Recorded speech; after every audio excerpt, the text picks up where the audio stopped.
Japan में एक railway station था। उस रेलवे स्टेशन से केवल साल में प्रतिदिन एक ही लड़की जाती थी। तो रेलवे को बहुत घाटा लगने लगा। अब भाई एक भारी भरकम स्टेशन को चलाने के लिए 200 कर्मचारी चाहिए, सिग्नल मेंटेनर, स्टेशन मास्टर, ये, और उस पर केवल एक लड़की जाती थी। तो पास हो गया कि भाई इस रेलवे स्टेशन को ख़त्म कर दीजिए, यहाँ से ट्रेन सीधे निकल जाएगी। तो उस रिपोर्ट लगाया गया, जांच करने के लिए गवर्नमेंट बोला, तो पता चला वहाँ एक लड़की जाती है जिसको ग्रेजुएशन करने अपने कॉलेज जाना होता है। जापान सरकार ने स्पेशल कहा था कि जब तक इस लड़की का कॉलेज की पढ़ाई नहीं पूरी हो जाती ये स्टेशन वहीं रहेगा। और आप विश्वास नहीं कीजिएगा, उस लड़की ने ग्रेजुएशन किया, पीजी किया, जब उसका जॉब लग गया ना तो रेलवे स्टेशन को वहाँ से ख़त्म किया गया। इसलिए जापान आज उतना आगे रह गया, वरना हम लोग हिंदुस्तान वाले क्यों पीछे जा रहे हैं? एजुकेशन को कोई मतलब ही नहीं समझ रहा। क्या भारत में ऐसा कल्पना कर सकती हैं? नहीं कर सकती, नहीं हो पाएगा कभी। जापान पहला ऐसा देश है जिसने यूरोपीय कंपनियों के आगमन के समय उनसे हथियार बनना सीखा, गोला बारूद बनाना सीखा, उनसे आधुनिक युद्ध कौशल कला सीखी, यूरोपीय उपनिवेशवादी नीति का शिकार होने से बचा, चीन और कोरिया को अपना उपनिवेश बनाया जिससे वह धनी और समृद्ध बन गया, उनसे प्राचीन सामंतवादी व्यवस्था को त्याग कर केंद्रीय व्यवस्था को अपनाया और एक शक्तिशाली देश बन गया।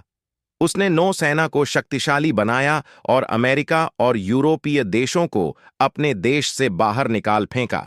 1905 में रूस जैसे शक्तिशाली देश को हराया जिससे संपूर्ण विश्व डरता था।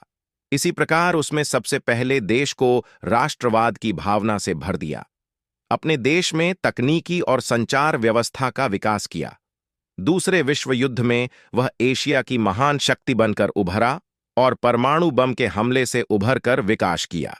अमेरिका से आधुनिक तकनीक का विकास किया और जगह जगह फैक्ट्री लगाई। जापान ने ऐसा क्या किया जिससे जापान एक महान देश बन गया? जापान के बारे में एक सच्ची कहानी है। एक बार जापान में सेब की फसल हल्की हुई। कुछ अमेरिकी व्यापारियों अमेरिकी सेब जापान में भेजा, परंतु किसी भी जापानी ने वो सेब नहीं खरीदी। ये जापानियों की देशभक्ति थी। यही देशभक्ति की भावना जापान को सारे विश्व से आगे ले गई है। जापान भारत से ज्यादा विकसित क्यों है? जापान को अन्य देशों से यूं ही सबसे अलग नहीं कहा जाता। वजह जानकर आप भी शर्मसार हो जाएंगे। जापान की अनुशासित सभ्यता। जापान विश्व का एक ऐसा देश है जो पूरी तरह से तबाह होने के बाद भी इतनी तेजी से आगे बढ़ा कि उसने दुनिया के कई देशों को पीछे छोड़ने के साथ साथ हैरान भी कर दिया। इसलिए ही जापान की अनुशासित सभ्यता को द्रुतगामी कहा जाता है। इसका अर्थ है कि जापान द्वितीय विश्व युद्ध के दौरान पूरी तरह से खत्म होने के बाद भी आज वो विश्व में सबसे ऊंचे स्तर की अर्थव्यवस्था के साथ खड़ा है। जापान की अर्थव्यवस्था इस मुकाम तक बड़ी ही तेजी के साथ विकसित होते हुए पहुंची है। अपनी इसी रफ्तार के चलते जापान ने न केवल चीन और भारत को बल्कि कई विषय में अमेरिका को भी पीछे छोड़ दिया है। जापान आज इस मुकाम पर इसलिए है क्योंकि इस देश में सभी कानूनों को पूर्णतया से पालन किया जाता है। जापान आज को वैश्विक महासत्ता को हासिल करने की ताकत रखता है। यहां अन्य देशों की तरह कोई भी कार्य लापरवाही से नहीं किया जाता, बल्कि उसे पहले पूरी तरह से समझा जाता है और फिर उसके बाद उसे किया जाता है। जापानी लोग अपने शहर या गली मोहल्ले की सफाई के लिए किसी और पर निर्भर नहीं रहते, बल्कि उसे खुद ही साफ रखने और करने में जुट जाते हैं। देखा जाए तो इस बात की कमी हमारे देश में बहुत ज्यादा दिखाई पड़ती है। तो दोस्तों, आज हम आपको जापान के बारे में कुछ ऐसे ही तथ्य बताएंगे जो उसे अन्य देशों से अलग करता है। जापान की अनुशासित सभ्यता। गाड़ियों की पार्किंग। जापान में लोग भारत की तरह यूं ही कहीं पर भी अपनी गाड़ियां पार्क नहीं कर देते हैं कि जिसका जहां मन किया उसने वहां अपनी गाड़ी लगा दी, बिना किसी ट्रैफिक जाम के बारे में सोचे।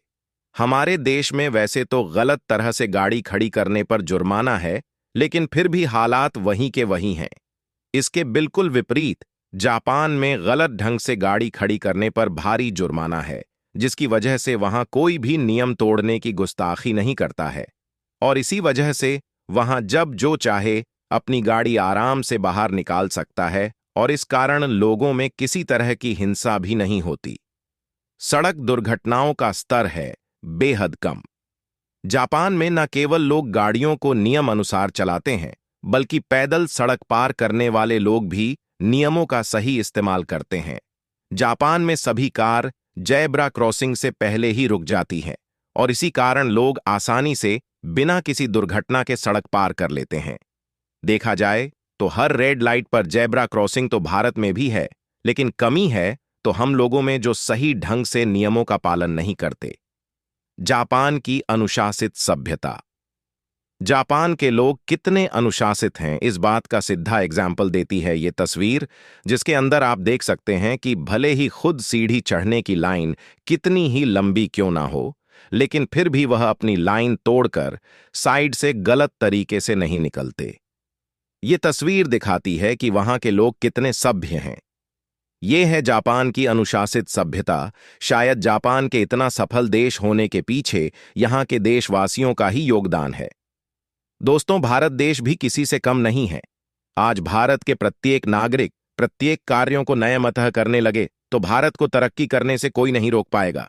दोस्तों, आज की इस वीडियो में बस इतना ही। नेक्स्ट जानकारी नेक्स्ट वीडियो में मिलेगा।